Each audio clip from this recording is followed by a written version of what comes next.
Brian Williams back with you. The banner above Homestead-Miami Speedway says it all today. That's Ned Jarrett on the bottom, the former champ himself, and now his son, Dale Jarrett, who today could leave this track with the Winston Cup. There's been a lot of attention, of course, about the driver, the number 88 machine, Dale Jarrett, but what about the owner, Robert Yates? He's had 7 different drivers on his teams. Jarrett is special. Now, Yates is a guy who's happiest when his hands are on an engine block, but he'll take these victories, too. He's always had that special gift of making a body of metal and fuels combust into raw speed. For 3 decades, Robert Yates has hovered over his precious propellants. These are not just motors, they are some of the most requested engines in NASCAR. But his latest creation may finally bring the greatest joy. The race car that he owns is the fast car that is just laps away from a championship. You get a fast car. I want a ticket to anywhere. Maybe we make a deal. Maybe together we can get somewhere. Any place is better. Starting from zero, got nothing to lose. Maybe we'll make something. Me, myself, I got nothing to prove. Yates had his first major test of success as the engine builder for Bobby Allison's 1983 championship season. But it would be as car owner and mentor to Bobby's son, Davey Allison, that brought Yates back into victory lane. Highly unlikely wins came Davey's way during his 1987 rookie season. By '92, Yates and Allison were Daytona 500 champions and headed to the final race in Atlanta in the points lead. A late race crash dashed their high hopes, but the greatest tragedy was yet to follow. July 1993, in between races, Allison piloted his new helicopter over to see a fellow competitor test at Talladega Superspeedway. Davey Allison lost control and died in the hospital 1 day later. A stunned Yates watched bedside as a young man who had become like a son left this earth much too soon. When we walked into that hospital, I just wish that the whole world could have seen the expression on his face, knowing, that Davey had been hurt and knowing that he was there trying to do everything he could to make it better, but in a situation like that, he couldn't make it better. Yates carried on into the 1994 season. Former Daytona 500 winner Ernie Irvan was now wearing the black and red colors, and it was no surprise that they were again headed down a championship contending path. But during an August morning practice session at Michigan Speedway, Irvan crashed just 1 lap shy of his scheduled run.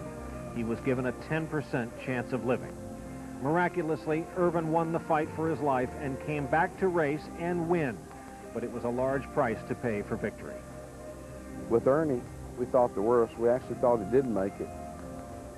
You have a lot of responsibility, whether you're an engine guy or a chassis guy. You have great responsibility to not do things too risky.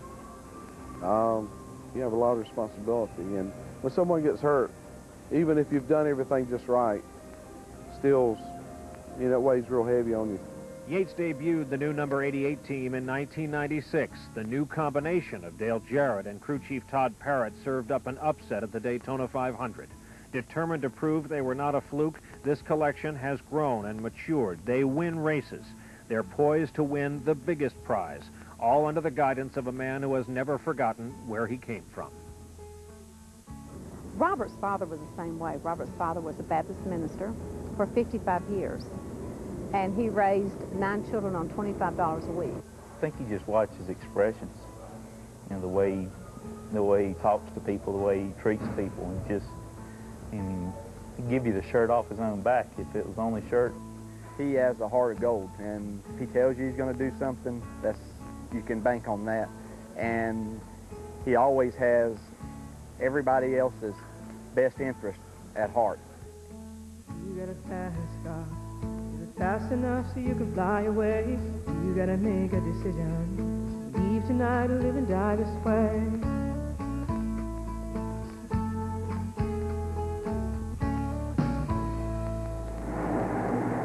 Robert Yates live, watching from the pits, watching his driver. I must tell you, since we've been watching that profile, we got a little bit of news. Dale Jarrett just called into his pit and said, quote, "I'm going to get a little more aggressive."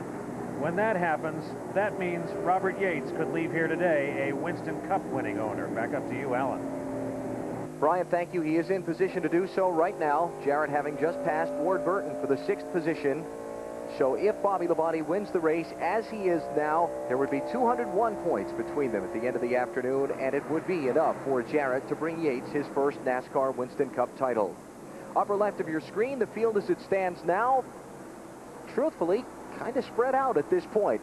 Bobby Labonte is pulling them around at a quick, blistering pace, and so that has spread out the top 10 or 12 cars a little more than we might normally see.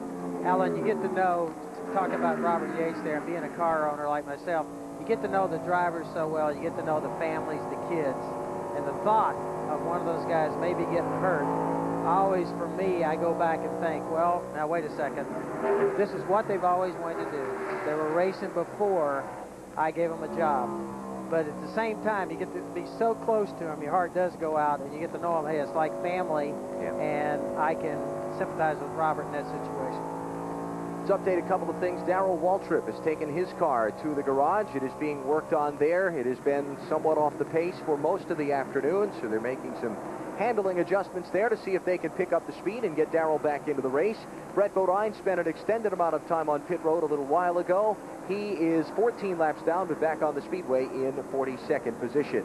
Now, we look back from Bobby Labonte, the leader, to second place John Andretti, and he is getting some company as Tony Stewart, last week's winner, the super rookie of 1999, begins to close in to try and get the runner-up position away. Well, you know, Alan, talking to numerous crew chiefs in the garage area this morning, this was the fear they had, to be honest with you. Not just because Joe's sitting here, but what the Gibbs cars would take off and run up front, because they've been extremely quick on these flat racetracks.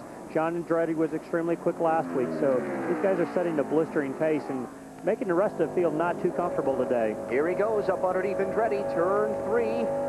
Stewart to second spot, makes the pass off turn 4. Okay, Mike, that's it. I'm going to do my part for the Pontiacs. Now, think about this. We race all year long, right? In points right now, in the top 10 of points for the year, Fords have 4 cars, Chevy has 3 cars, Pontiac has 3 cars, right? We're even. Think about the people who've won races. Okay, this year, Gordon's won 7, right? Best Pontiac's won 4. So I rest my case. The judge has spoken. Thank you very much. There you see wins this season. Ford with 13, Chevrolet with 12, Pontiac with 7. But it is Pontiac 1, 2, and 3 right now over a trio of Fords who run 4, 5, and 6 in this race. Bobby Labonte is your leader. 99 laps complete, about to hit 150 miles of today's race. You're watching NASCAR on NBC.